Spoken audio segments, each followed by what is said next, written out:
Hello friends. तो अब हमारा जो नेक्स्ट जो बिल्डिंग मटेरियल की सीरीज में नेक्स्ट मटेरियल है वो है हमारा रेत। बहुत ही इंटरेस्टिंग मटेरियल है और बहुत सारे स्रोतों से हमें उपलब्ध हो सकता है। जैसे कि हमारा पूरा का पूरा भौगोलिक परिस्थिति है हिंदुस्तान की, थोड़ा सा एक हल्का सा आइडिया लेके चलते हैं। तो अगर ऊपर की तरफ चले जाएं हमारे नॉर्थ की तरफ में तो बहुत सारी नदियां हैं। ठीक है, नदियां हैं, नदियों के रिस्पेक्ट में बहुत सारे पहाड़ हैं हमारे पास में। तो वहाँ पर पहाड़ के पत्थर वत्थर अवेलेबल होते हैं बहुत सारी टाइप के।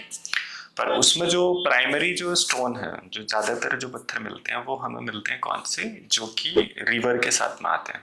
ठीक है, तो रिवर बेड प्राइमरी सोर्स है वहाँ पर। फिर उसी के साथ में आप उसका ईस्टर्न वाली साइड में चले जाते हैं। तो ईस्टर्न वाली साइड में भी हमारे पास में क्या मिलते हैं, मेजरली जो भौगोलिक परिस्थिति है वहाँ की भी, वो भी नदियों वाला एरिया है मैक्सिमम। तो वहाँ पर भी हमारे पहाड़ मिलते हैं, पहाड़ के रिस्पेक्ट में रिवर मिलते हैं। तो ये नॉर्थ और ईस्ट वाला जो पूरा बेल्ट है, ये पूरी की पूरी बेल्ट में हमारा मेजरली क्या है कि रिवर वाले जो पत्थर हैं वो मिलते हैं हमारे पास। उसके बाद में हमारा वेस्ट साइड में चले जाइए, जो कि गुजरात है, राजस्थान वाला जो एरिया हो जाता, और सदर्न साइड चले जाइए। फिर ये आपका तेलंगाना, आंध्रा, केरला और उसके साथ तमिलनाडु और ये वाली जो बेल्ट होती है। तो इस वाली बेल्ट में नदियां हैं, सब चीज़ें हैं, इसे लगा के जेड तक। परंतु जो पत्थर है मेजरली वो कहाँ से मिलता है, हमारा पत्थर नीचे की तरफ से मिलता है। मतलब माइन करना पड़ता है, सरफेसेस है उसमें नीचे मिलता है। कुछ छोटे छोटे से मिडिल लेवल के रेंजेस हैं जो थोड़े पहाड़ हैं, वो सब चीज़ें। पर वो पहाड़ की भी रॉक्स जब माइनिंग करना शुरू करते हैं तो वो मेजर पत्थर जाकर वो नीचे की तरफ में मिलना शुरू होता है।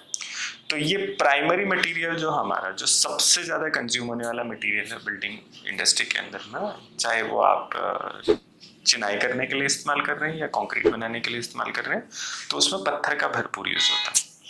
अब उसी के साथ में जैसे हम बताते हैं कि भाई कोर्स एग्रीगेट्स होते हैं और एक फाइन एग्रीगेट्स होते हैं। कोर्स का मतलब होता है मोटा, बड़े एग्रीगेट्स, और फाइन का मतलब होता है बहुत ही महीन। जैसे मैं पिछले वाले लेक्चर में सुर्खी के बारे में मैं बात कर रहा था, जो कि एक पोजोलिनिक मटेरियल था। अब उसमें अगर देखते हैं कि हमारा रेत कहाँ से मिलता, तो जो सबसे पहले जो रेत मिलता है वो आपका जो रिवर बेड, जो आपकी नदी है, नदी की तलहटी से मिलता है, उसके तले से मिलता पूरा पूरा। कैसे फॉर्म होता कि जब ऊपर से पहाड़ पहाड़ से पत्थर निकलते निकलते निकलते निकलते एक के ऊपर दूसरा, दूसरे के ऊपर तीसरा, कूदते फादते और अपने आपस में रगड़ते हुए, घर्षण करते हुए आते रहते हैं।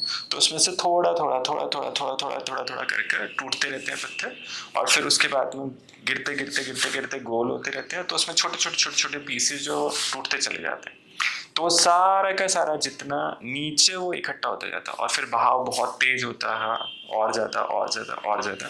तो वो ऊपर से निकलते निकलते नीचे जहाँ पर भी हमारा डेल्टा रीजन पहुँच जाते हैं, वहाँ पर हमें बहुत सारा सैंड जो है वो नीचे की तरफ में मिल जाता है। जिसमें से कि बहुत सारे केसेस में देखा होगा कि जो आपकी नहरें हैं, जिन्हें कैनाल्स बोल देते हैं हम, तो वहाँ पर भी उसकी लोअर बेड में हमारे पास में रेत मिलता है। तो जो आप जैसे ये नॉर्थ वाले जो एरिया है दिल्ली के आसपास के, उसमें अगर बात करी जाए तो यमुना एक मेजर रिवर है, गंगा एक मेजर रिवर है, जहाँ पर उनकी बेड्स है, हमें बहुत सारा स्टोन और बहुत सारा रेत मैच मिलता है। तो एक तो हो गया कि नेचुरल घर्षण से करके जो चीज़ें आपस में टूटते हुए आ रही हैं, वो वाला एक रेत मिल गया। और एक रेत होता है हमारे पास में कि जो हमारा जो ये स्टोन्स है, स्टोन्स को आप स्टोन क्रशर पर लेके जाते हैं। स्टोन क्रशर पर ले जाने के बाद में क्या होता है, वो क्रश करते हैं, उसको तोड़ते हैं। तो जो तोड़ने के बाद में एक बड़े अलग अलग अलग अलग अलग साइज के पत्थर निकलते हैं हमारे, जो कि हमारे कंक्रीट बनाने में इस्तेमाल होते हैं, जो कि हमारे कच्चा करने, जिसको स्क्रीडिंग बोलते हैं, उसको करने में होता है, जिसका लीन कंक्रीट बनाने में, जब हम पीसीसी करते हैं, प्लेन सीमेंट कंक्रीट बनाते हैं, उन सब चीज़ों को करने में होता है। तो एक सोर्स हमारा नेचुरल हो गया ये चीज़, एक हमारा मैकेनिकल हो गया जो कि स्टोन क्रशिंग के साथ में होता। तो वो एज अ बाय प्रोडक्ट वहाँ पर कि बना रहे थे हम पत्थर छोटे छोटे, बट उसे जोड़ने में भी जो हमारे हल्के हल्के हल्के छोटी छोटी डस्ट निकलती चलती है, तो इसीलिए हम उसको स्टोन डस्ट बोलते हैं। तो स्टोन डस्ट कैसी होती है आपकी, इस तरीके से, जैसे हम जब वो करना शुरू करते हैं, तो ये आप देख रहे होंगे इस वाले मेरे पास में है। तो ये छोटे छोटे से पीसेस जो दिख रहे हैं ना, ये वाले तो हमारे पीसेस जो टूटता है उसके साथ में, अब इसके अंदर में और पतले वाली भी देख रहे होगे, तो ये पतले वाली भी चीजें चल रही हैं। तो इस ये है क्या, बेसिकली ये फाइन एंड कोर्स एग्रीगेट्स का थोड़ा सा मिक्स है। तो अब इसमें जैसे कोर्स एग्रीगेट की कैटेगरी हो जाती है, तो उसमें नॉर्मली अगर आप देख के चलते हैं तो करीबन 2 से पौने 5 mm के आसपास तक के जो एक साइजेस माने जाते हैं, जैसे ये देख रहे होंगे आप। तो ये एक है, तो ये करीबन 3 mm के आसपास का, 2.5 से 3 mm के आसपास का साइज है। तो ये भी हमारा क्या होता है कि कोर्स एग्रीगेट्स में शामिल होता है, मतलब एक रेत की तरीके से शामिल होता है। अब फाइन एग्रीगेट में जो होता है, फाइन एग्रीगेट में होता है ये चीज जो मेरे हाथ में आ रही है पूरी चीज। तो इसका साइज क्या होगा, इसका साइज करीब करीब आप मान के चल लीजिए कि 0.4 mm के आसपास से लेकर और 2 mm के आसपास, और करीब करीब और छोटा भी अगर देखे चलते हैं तो 0.075 mm से स्टार्ट करके और 0.425 के आसपास तक इसका साइज बनता है जो फाइन एग्रीगेट्स के अंदर। तो ये वाला क्या चीज़ है वो हमारे पास में, ये तो हमारा वो हो गया जो हमने स्टोन क्रशर से स्टोन डस्ट की फॉर्म में है। अब इसमें एक चीज़ हो जाती है कि कभी कभी क्या होता है इसमें कि ये बहुत ही ज़्यादा अच्छा आता है जब इसमें सिल्ट नहीं होती है, और कभी कभी ये बहुत ख़राब आता है जब सिल्ट होती है। तो सेम सोर्स से दोनों के दोनों मटेरियल आ रहे हैं, कि इसका मतलब क्या हुआ, क्या तरीका हुआ। तो बहुत बार क्या होता है कि जब हम बारिश होती है ना, तो बारिश के जस्ट ड्यूरिंग द रेन अगर माइनिंग हो रही है आपकी, तो उसमें क्या आता है, पीछे से जब पानी आता है मिट्टी के साथ में, तो वो मिट्टी थोड़ी थोड़ी इनके ऊपर में सरफेस बनाती चलती है स्टोन्स के ऊपर में। तो जब वहाँ से स्टोन्स लेकर और जब आपके क्रशर्स तक जाते हैं, स्टोन क्रशर्स तक जाते हैं, तो वहां से जब उसकी क्रशिंग होती है, टूटना शुरू होता है, तो थोड़ी थोड़ी डस्ट जो होती है ना, वो इतनी धुलती नहीं है, वहां पर वॉश नहीं किया जाता बहुत लंबे चौड़े उसमें, तो वो थोड़ी सी सिल्ट उसके साथ में मिलकर आ जाती है। तो इसलिए वो थोड़ी सी मिट्टी जिसे मैं बोलता था, तो इसलिए उसका जो कलर है वो थोड़ा सा मटमैला टाइप का होता है, वो चीज़ें लगती हैं।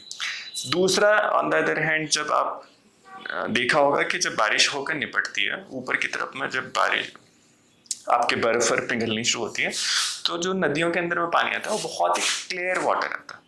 तो क्या कर देता है, वो क्लियर वाटर के बीच में वो सारी सिल्ट जितनी भी है सब निकल जाती है। तो उस टाइम के बाद जब रेत निकालते हैं, आप क्वेरिंग करते हैं, तो वो रेत की क्वालिटी एकदम सुपर फाइन क्वालिटी होती है, क्योंकि उसमें बिल्कुल रेत वो सिल्ट होती ही नहीं है।